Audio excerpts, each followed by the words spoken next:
It's Diana House here from thewiseentrepreneur.com, and we're here today with Felena Hanson, the founder of Hera Hub. Felena, we're so excited to have you here today, and I just loved learning about your story preparing for this interview. From what I've read, you have been an entrepreneur from a very young age. Can you tell our viewers about some of your first businesses? Absolutely. Yeah. So my first entrepreneurial venture was actually selling peacock feathers. I love peacock feathers. Right? I grew up in San Luis Obispo. It's on the central coast of California, a smaller town, and we actually had pet peacocks. And peacocks shed their feathers every fall, and I ambitiously picked them up and walked down to the corner store, sold them for $1 a piece, and walked away at age 8 with $80 in my pocket. So that was my first taste of entrepreneurship. That's amazing. What gave you that idea? I'm sure so many other kids also had peacocks and they weren't, trying to sell them. Not too many kids had peacocks, actually. Most kids went with the old lemonade stand. Yeah. So, no, just a resource I had in my yard. And I always grew up working. My dad is an entrepreneur. My mom's an artpreneur. And so any opportunity I had to make money, I did. But so as you kind of grew up, you didn't go straight into entrepreneurship. You ended up kind of taking more of a traditional route. Yes. So why was that? And if you could just tell us about your learnings of those kind of first 3 more traditional jobs that you took. Yeah, so funny enough, as my dad being an entrepreneur, not really focusing on college education himself, he nor my mom graduated. The opportunity was given to me to either start a business or go to college. Basically, the pot of money my family had saved, I knew I wasn't smart enough to start a business at that age, so I did go to college and actually got into a career in sales and marketing right out of school. And ended up a couple years out of school, got my dream job in marketing, was so excited. And I got laid off about 9 months later. It was a company, I was working in Los Angeles at the time, and this company sold to a firm out of San Jose, and I lost my job.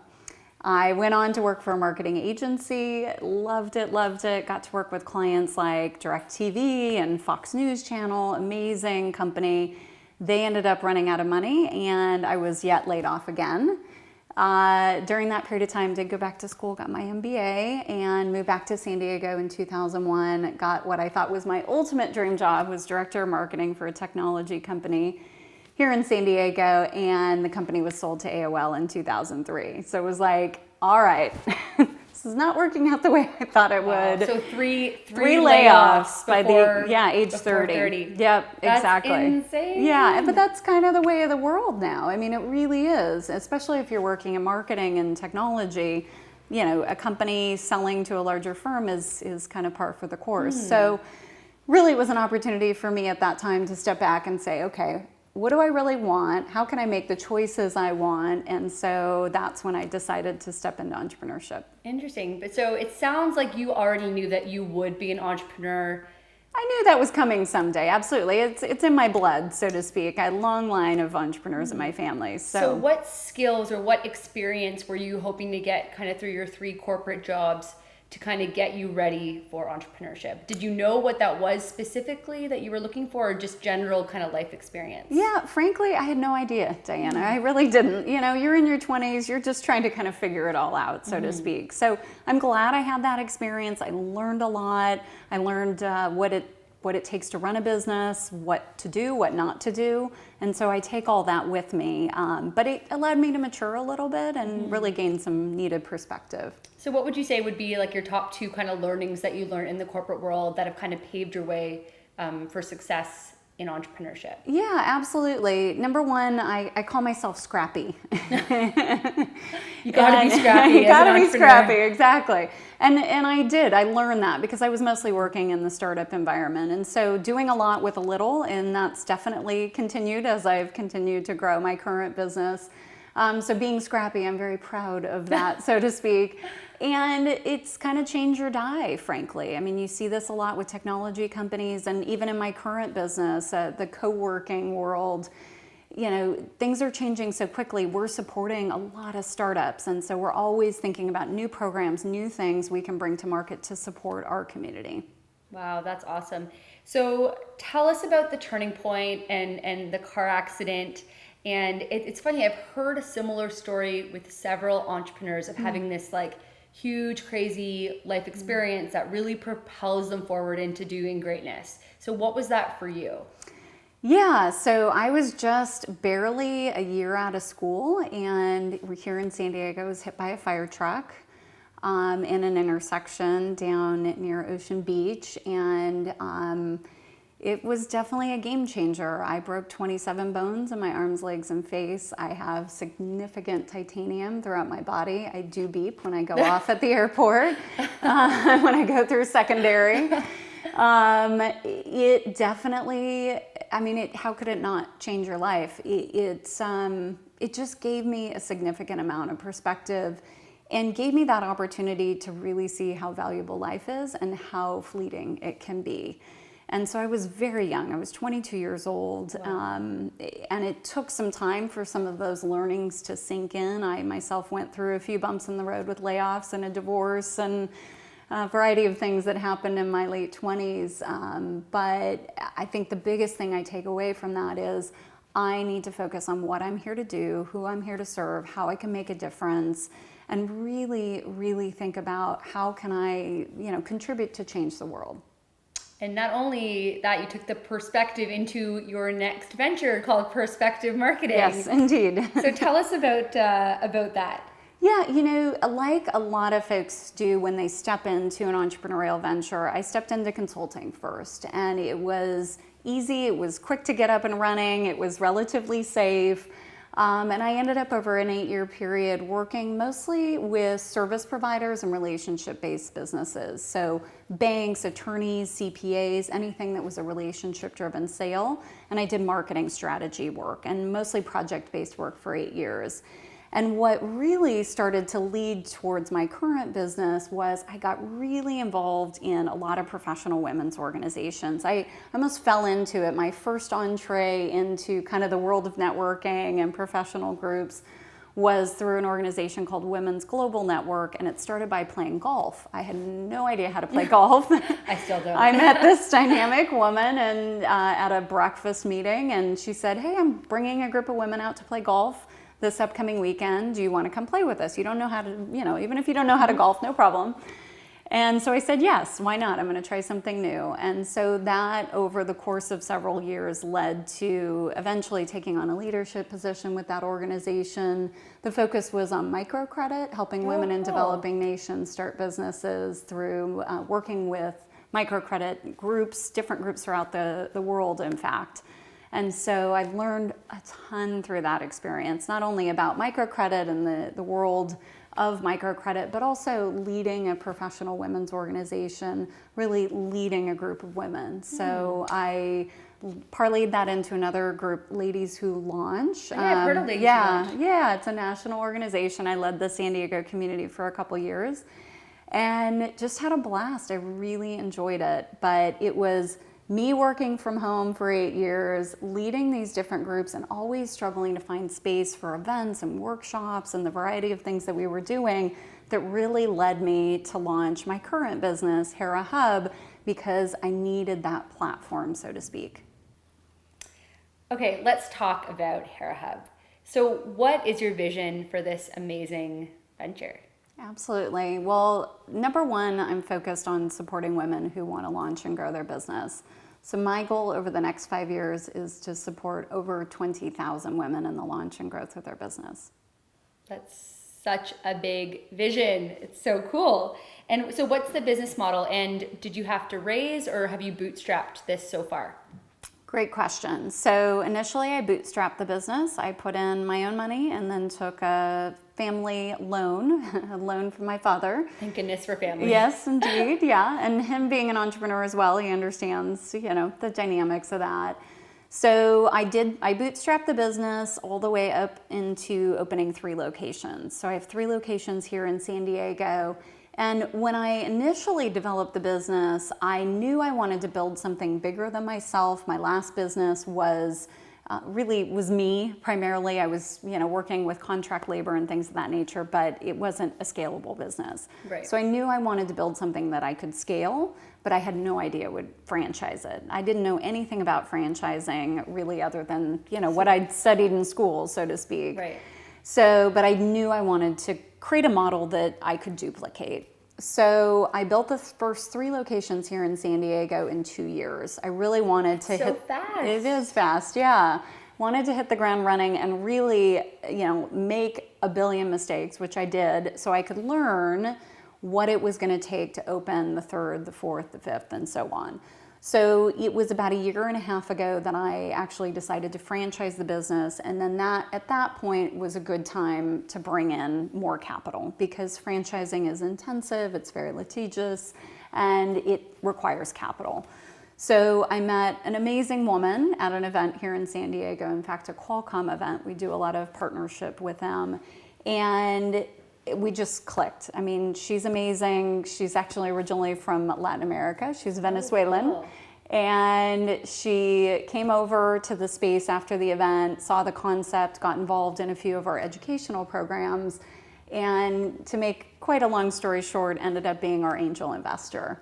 Wow. So, yeah. So started by a woman and also invested in by a woman. Which is unique. And if I can add, she now is creating a program called Hera Fund, basically bringing in other women who have the capacity to be angel investors, teaching them about the process, and then funding female-focused businesses. So that's something that we're in the process of launching and hope to have at least 10 women in that program by the end of the summer. So what is the real benefit of having this women's only co-working space? Sure. So first, let me clarify, we're not women only. Oh, you're not? We're female focused. Oh, I didn't know that. So think of it like a dress boutique that's focused on women. Men are welcome to come in and buy a dress as well. It's a good guy to girl ratio for the guys that come in. Exactly. So we do have a few male members. We're female focused in that we're really creating a platform that's supportive of women. And the environment itself, we call it spa-inspired workspace, running water, candles, soft music, nice lighting, a supportive, collaborative setting. And so what we like to say is if a gentleman is inclined to be in that setting as well, they're more than welcome. And if they are supportive of women as well. The primary focus, of course, is on women. And again, creating that space that is beautiful, collaborative, and truly supportive. The place where they can ask those tough questions and they may not feel comfortable asking in other environments. So the key word that I'm hearing is really this word of collaboration, which seems to be the thread that's gone through, your career in marketing to now Hera Hub. So do you find that women are just a lot more collaborative than men? Can be. That's, you can't make blanket statements. Of course, there's many men that are very collaborative, but I can say women are natural community builders.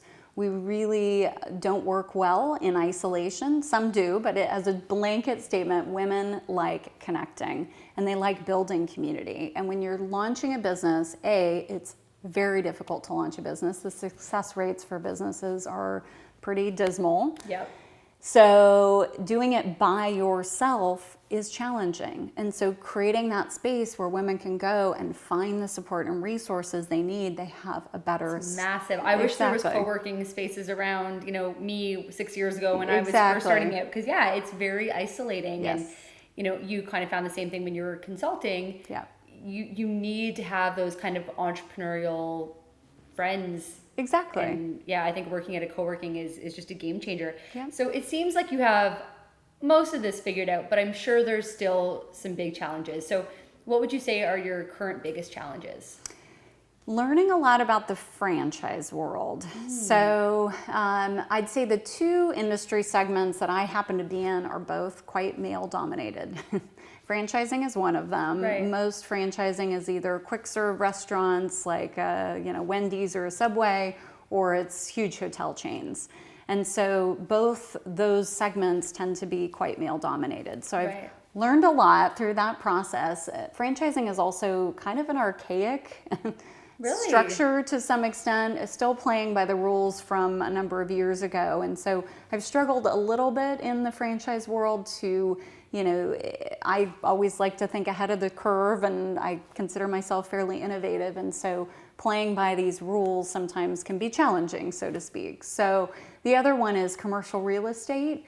Also tends to be very male dominated, and I've I can hook you up with Jeff. My husband's in commercial real estate, but yes, Perfect. I've been around it enough to know it is totally an old boys club. It is. And there's so many areas that can be challenging. I mean, I still run into trouble with some of our space and leases and things of that nature. Mm-hmm. And so really the franchise model and helping other women in other cities launch Hera Hubs is helping them navigate all those tricky areas, frankly. So it's not only finding the right space and doing the build out, but it's also marketing and connecting with their community and the systems and the structure and the software and the furniture and all of that. So really coaching them through step by step how to launch and run this business in their city. Let's talk about fear. So I think a lot of people think entrepreneurs are fearless. Are you fearless? And if not, how do you push through the fear to get through things like, complicated commercial leases and, crazy strict franchise laws and things like that? Yeah, I don't want to say I'm fearless because that would be probably not a true statement. But I fancy myself a rebel. I'll just put it that way. Yeah, me too. Oh my God, totally a rebel. And so it's not even like I don't think of it from fear. I think of it, okay, how can I push the envelope? How can I break the rules? How can I figure out a new way to do things? So I'm sure there's some underlying fear now and again. Do you feel fear? I don't. I don't. Wow. Because to me, I don't know. I know I can figure anything out. I've been in scary situations before. Key, I think that line right there is I think what makes an entrepreneur. They know they can figure everything out. They might not know the answer today, definitely, but they not. know that there's Google. Exactly. And I've got a great group around me, a great group of trusted advisors, and I know there's a way to figure things out. So that's part of pushing that envelope and allows me to push the envelope a little bit more because I know there's a way. Right. And I also trust that I'm going in the right direction. If I hit too many roadblocks, I will step back and go, okay, where am I really meant to go here? Maybe I'm, pushing on the wrong walls, and I just kind of listen, so to speak. And so it's, I call that gut, call that whatever you want. I do definitely listen. That is so good. How about personal development and coaching? Do you do any? What does that look like for you? Do you have a coach?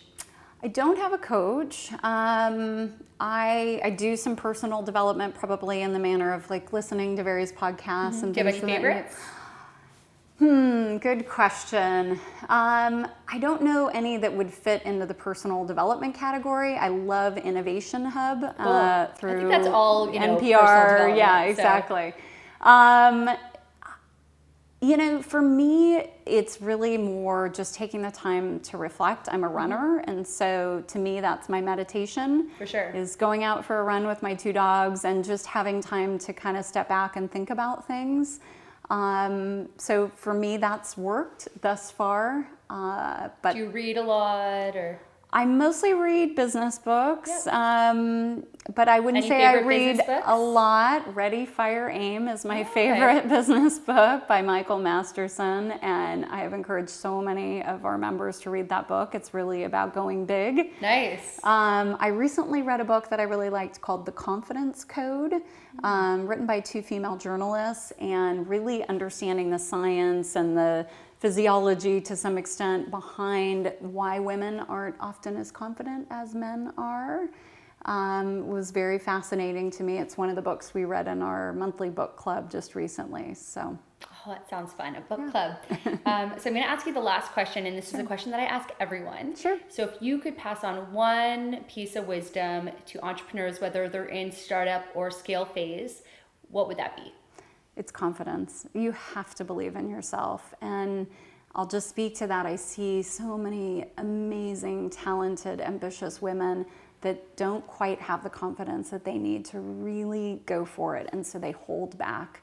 And so surrounding yourself with like-minded people who are willing to nudge and almost push you to some extent into new things. Our our sort of unofficial tagline at Hera Hub is go big or go home.